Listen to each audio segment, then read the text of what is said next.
তো হ্যালো বন্ধুরা, আমি কদিন থেকে ভিডিও দিতে পারছি না। কালকেও নাইট ডিউটি ছিল, ওদের বাড়িতে অনুষ্ঠান। ওই দেখো গুড়িয়াকে গালের মধ্যে মশা কাপড় দিয়েছে মেয়েটাকে। এর মাত্র কালকে 3 महीना হবে। ও মোবাইলটা ছুঁতে যাচ্ছে। सबको हाय बोल दो तो। हाय फ्रेंड्स बोल दो। गुड़िया कितना क्यूट लग रहा है ना, गुड़िया को कितना क्यूट बेबी है ना। মামা মামা মামা মামা তো চোখ দেখে তো সবাই ভয় পাবে। এভাবে কেউ তাকিয়ে থাকে মা? ऐसे ठुला ठुला आँख से क्यों देख रहे? सबको डर जाएगा तो।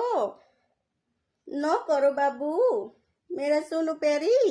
পুচু করে দাও তো, সবকই পুচু করে দাও। তো আজকের আইবুড়ো আজকে আমি লাগিলাম, এর আগে লাগাইনি আইবুড়ো। তো একে আমি নিয়ে আসছি এখানে উপরে রুমে, মালিশ করাবো।